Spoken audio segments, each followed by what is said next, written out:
Hello everyone. This morning there was a very interesting article that I came across in the Times of India. So I thought I would read out and we may discuss certain things. It's about human voice. Human voice is a unique gift. Use it well.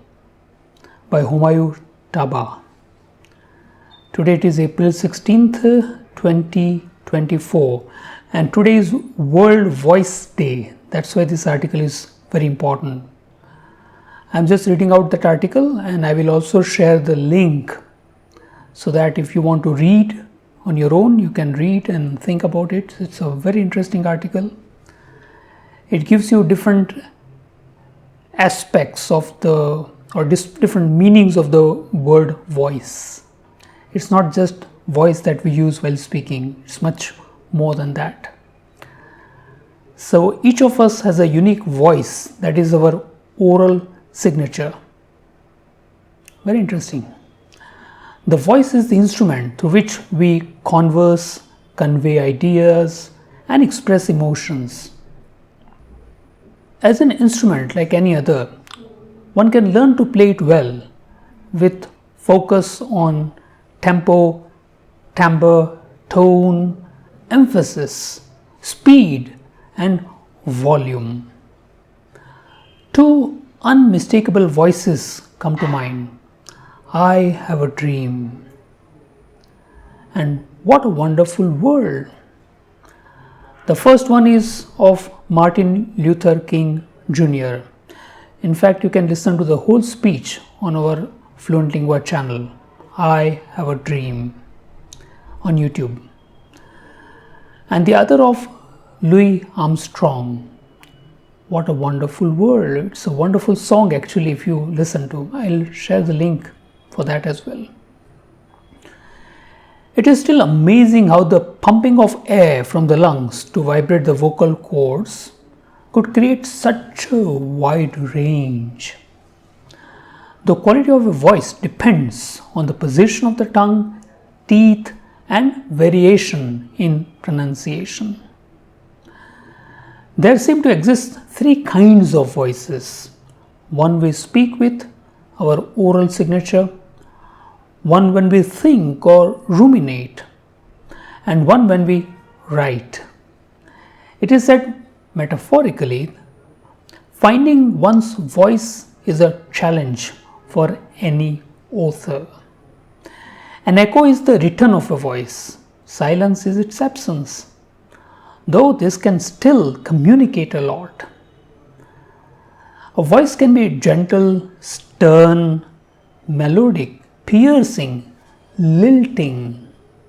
It can convey the sugariness of flattery, intensity of passion, tenderness of seduction, coldness of reason, the disheartening tone of fatalism, or a critical voice of judgment. Voice is power. The marginalized have no voice. Therefore, the voice of justice reaches to help equally.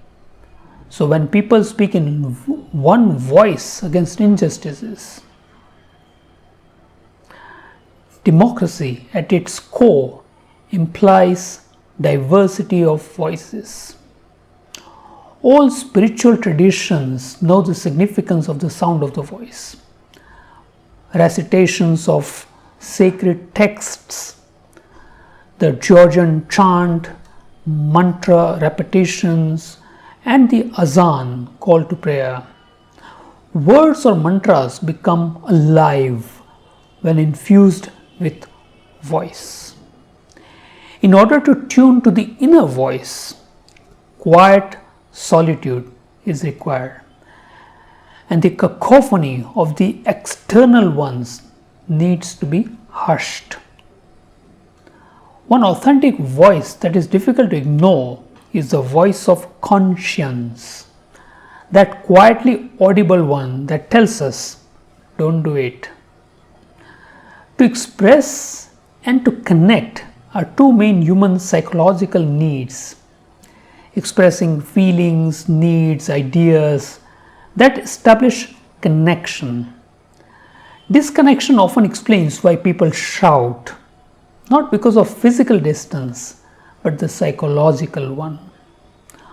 From a mother's soothing melodious lullaby to the inspiring voice and words of a great speaker,